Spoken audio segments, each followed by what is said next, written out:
Hello. I wanted to come to you with some updated stuff that I've been enjoying. I wanted to have a real mix because I kind of rarely do these videos these days. I want to make them, more, my funny bone. I want to make them more worth it, so I'm going to tell you about some things that I've been enjoying, things that I feel like have been keeping me more human as of late amidst all the chaos of just everything else that's going on. So I want to talk to you about I think I've got some books, I've got some films, and just some other things, even just particular scents that have been grounding me and keeping me human and feel very special to me right now that I think you might enjoy, just other little things. Yes, so there is that. I'm still filming on my webcam. I'm kind of really into it.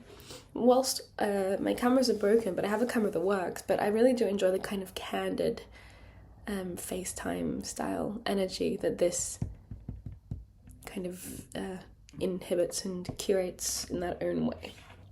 So yes, number one is Henry and June by Anais Nin.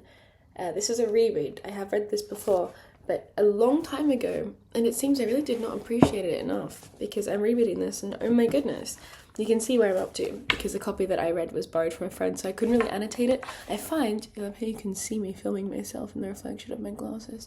I find when I can't annotate a book or have it my own and kind of like snap it and treat it like mine, I don't absorb it as much. That's just the way that I read. I'm a very hands-on reader, and so now that my hair's all over that, now that I've got my own copy, I'm only up to here for my reread, and I've already dog-eared all these pages, and I'm scribbled on them. Anais Nin is one of my favourite writers. She was a kind of French erotic, very telling, very self-assured kind of woman-first kind of writer, and it's all very exciting and liberating stuff. And essentially it's about Anais Nin meeting the other writer, Henry Miller, who is also a purveyor of very human erotica, and her also meeting his beautiful wife, June Mansfield, and getting into this weird kind of throuple with them. It's so much more than that. I've grossly oversimplified that. It's filthy, it's feverish, it makes me want to wear silk and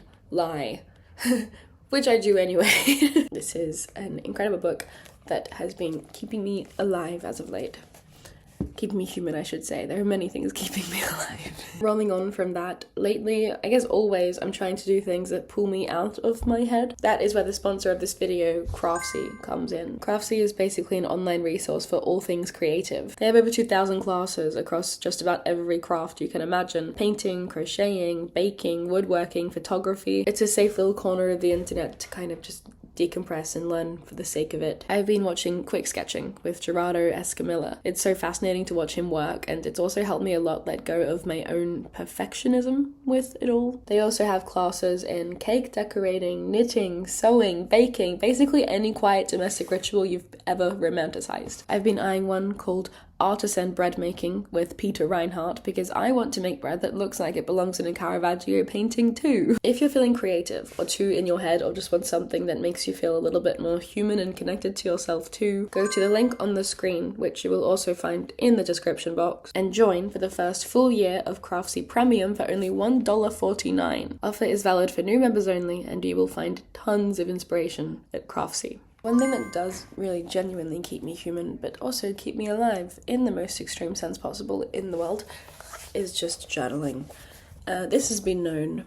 This has always been really big to me and important to me. I've always been a chronic journaler.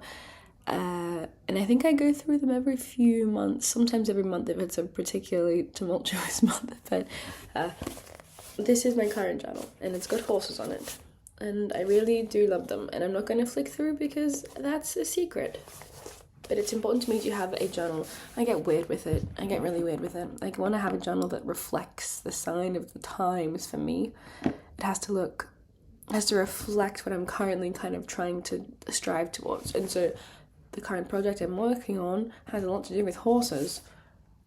Therefore, the horse journal. This is from Choosing Keeping. Choosing Keeping is a little adorable stationery store in London. And it has really cute journals, and I've had a lot of journals from Choosing Keeping before. I wonder if I can find a video of previous journals that I can insert into this little webcam iMac video footage right now to show you my previous journals. They all reflect a certain time in my life, so just beautiful journals. Beautiful journals always. This would be in every single things I've been enjoying style video. Next up we have scent. So I'm big on scent. I'm very big on scent. I go through signature scents, and I kind of have a thing where I don't want to repeat a bottle. I have never repeated a bottle of a signature scent because I let it last me the year or two that it does last, and then I feel like it's a natural shift in character. Anyway, a natural shift in growth, a natural shift in just evolving as a person. Scent should signify who you are in the moment. And so I've gone through, I used to be a Tom Ford girl, and then I was a Penhaligon's girl. Currently really enjoying Perfume H. But at the moment, just snapped my wrist back like that. I felt too much excitement in my bones then.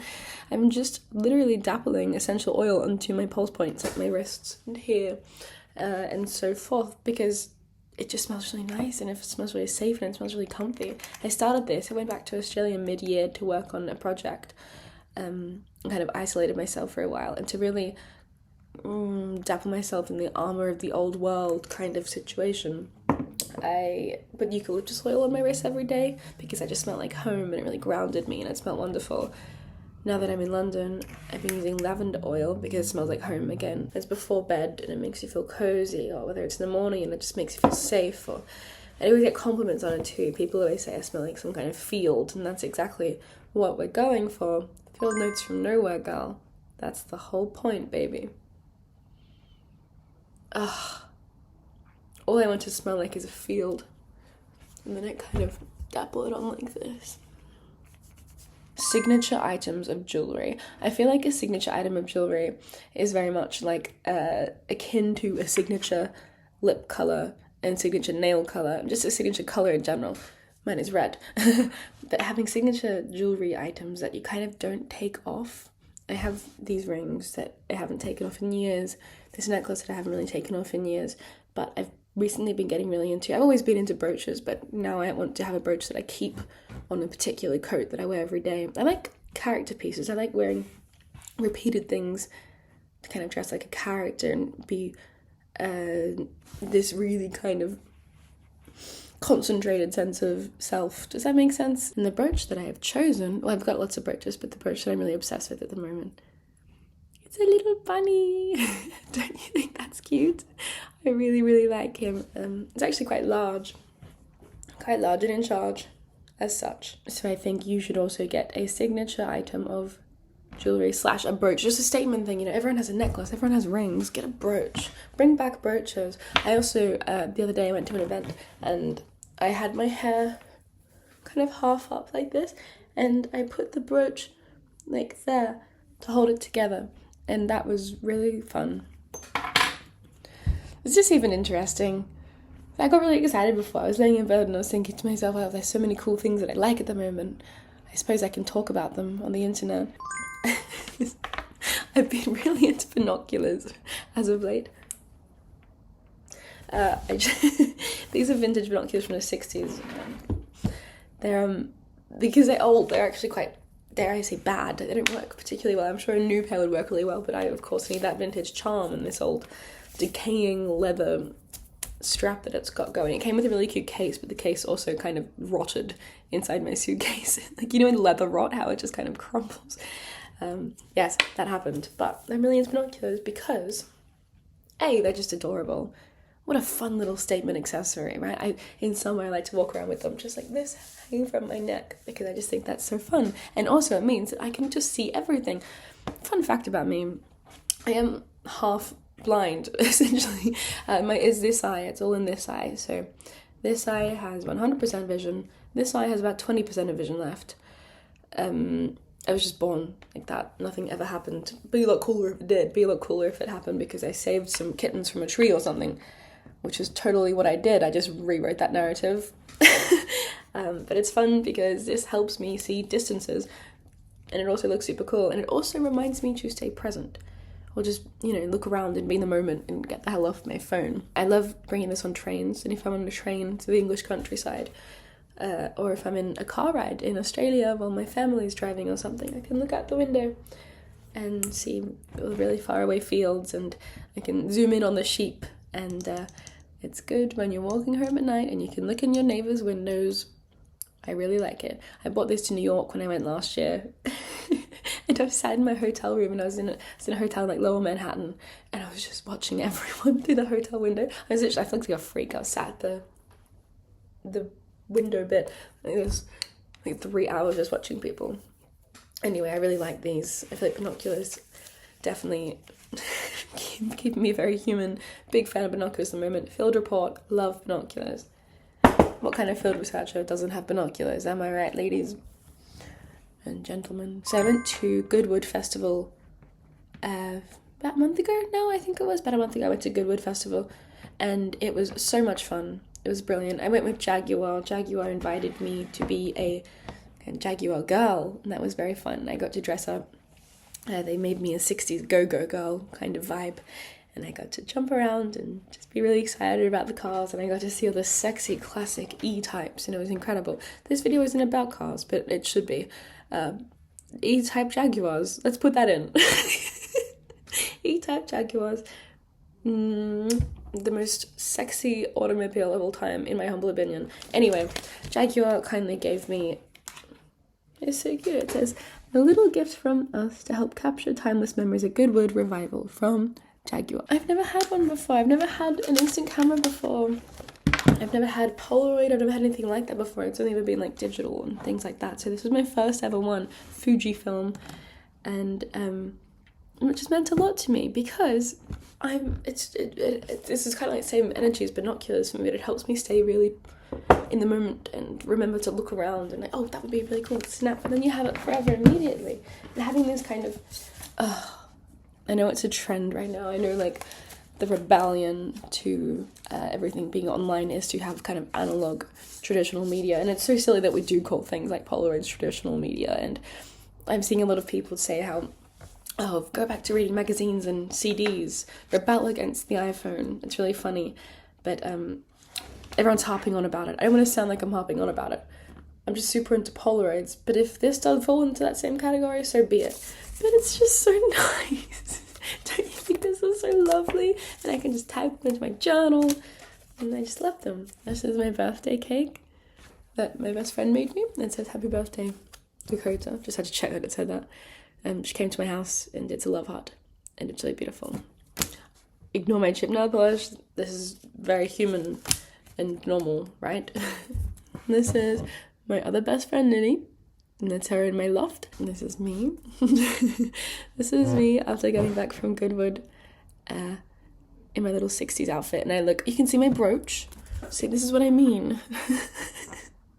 This is exactly what I mean. I think because I'm on my phone so much because of what I do, and on my laptop so much because of what I do, constantly taking pictures and constantly writing things down, it is really nice to have these kind of these physical pictures and these things to write in, like journals, and these binoculars to look at things in outside of my phone. Right. It is now time to talk about films, and I hope you're ready for it because I have a few to get through because I haven't talked to you about films in a while. I'm only going to give you the highlights that I've really felt have been quite akin to my innards. Great sentence. Someone write that down. I went 2 nights ago. Last night. I went to the Sentimental Value premiere. It wasn't a premiere, it was just a screening, the London screening, I'm pretty sure. And the cast and the director were there for an interview, and that's always wonderful. And every time I get a chance to listen to a cast and director talk, and the writer, and even just anyone who's involved. One time I went to one, and the what's it called? The set designer. The set designer was on the panel, and that was so interesting to hear about the set design. Anyway, whenever I have a chance to listen to people talk about their craft, sign me up. Last night happened to be from one of my favourite directors in the whole entire world, and that is Trier. He did The Worst Person in the World. He did Oslo, 31st of August, and those films. Norwegian director, he's incredible. The way that he depicts just humanness, it's so tender and it's so sad, but it's so real, and he really depicts this kind of this real loneliness in people and this need to kind of find yourself and find more. And I love the way I talk about The Worst Person in the World so much, and so you can watch my other videos if you want to hear about that. But I watched his premiere of Sentimental Value last night, and that I think it comes out in cinemas in December, so not too far away. But You have to go see it. I'm telling you right now, you have to go see it. It was brilliant. It was his attempt at a family drama, essentially, but it had these really kind of messy characters. We had the classic... we had a director father, a successful director father, an eldest daughter who was super traumatized and wanted to be an actress. Was a successful actress, mind you. The youngest daughter who became a mother, and just all them people trying to reconcile with one another and trauma in the family, and kind of reenact this via their art, and it was gut-wrenching. And Trier described it in his own words, a film about reconciliation and how little time we have together. It was a real privilege to witness, so please watch it. I cried in the first 30 seconds because the opening scene was about a house as a character. It was this house kind of narrating what it saw as this family tumble through it, and one of the lines was something like, the belly of the house shook when the children ran to school, and it was just, it's true, because houses are characters in our life, and made me think about all the places I've ever been. Anyway, before I move on to the next film that I want to talk about, another film that he has done that I don't think I've spoken about on this channel before is Oslo, August 31st. This was in 2011, and it's about a recovering drug addict who is granted a day's leave from rehab and returns to Oslo for a job interview. It's really sad and really beautiful. I remember I watched it super hungover and I was already very sensitive. And oh boy, I was a mess. But that's the kind of films I like to watch, so I really recommend all of his works in general. But Sentimental Value I watched last night. Oslo, August 31st, I watched relatively recently for the first time, and it broke me. And The Worst Person in the World is one of my favourites of all time. So I cannot rave about this director enough. Hearing him talk about his craft was... It's just, he knows exactly what he's doing, and he's so sensitive and thoughtful and clever and brilliant. It sounds like I'm being paid to say this. I'm not. Another really interesting film that I saw recently is called September Says from 2024, directed by Ariane Labed.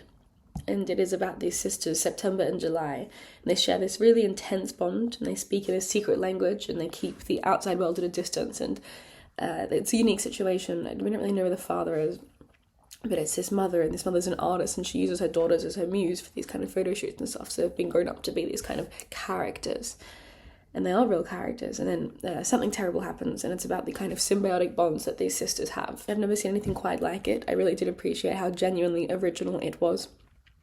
I think that it could have done without the last 10 minutes of the film, just because I like when things are left not on a cliffhanger, but like a bit of an one of those moments. And then you can kind of sit in that like, does that make sense? And grapple with it after. But I feel like the last 10 minutes of the film drove it home a bit. It was like, we had the moment. And then they were like, but did you have the moment? Here, we're going to explain this a bit more. But in saying that, I really enjoyed the experience overall. It was really special and really strange. And these girls kind of just ran around barking at each other. And it was just very unique. And I recommend very much. I also watched Dial M for Murder, which is Alfred Hitchcock's 1954 film. Love Hitchcock. Big Hitchcock girl. Oh my god, just had a stroke on camera. Anyway, a wealthy woman's jealous husband finds out that she's having an affair and plots to kill her, essentially, to keep her inheritance.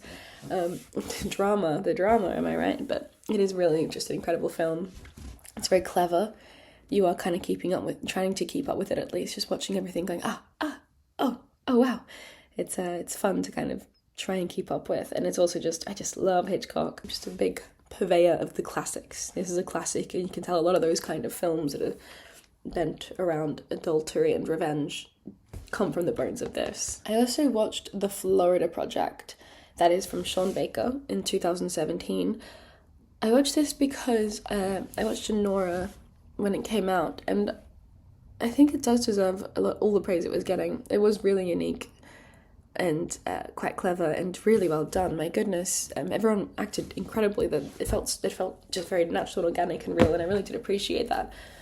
But everyone said to watch the rest of his catalogue, and so I watched The Florida Project, and I really, really loved this. I didn't love Nora. I liked it, but I didn't love it, but I fell in love with this. It's a story of a precocious 6-year-old and her ragtag group of friends whose summer break is filled with childhood wonder, possibility, and a sense of adventure, but the child's mother is a single mother, and she's young, and she's just trying to, you know, get by.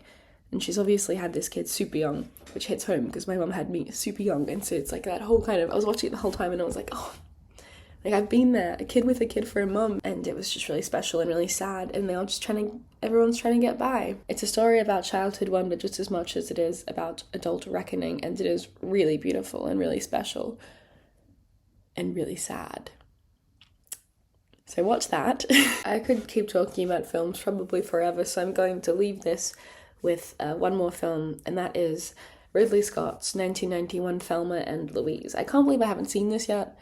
I really can't believe I hadn't seen it. I watched this when I was still in Australia, and this is kind of like the girl Bonnie and Clyde, where it's just two Clydes essentially.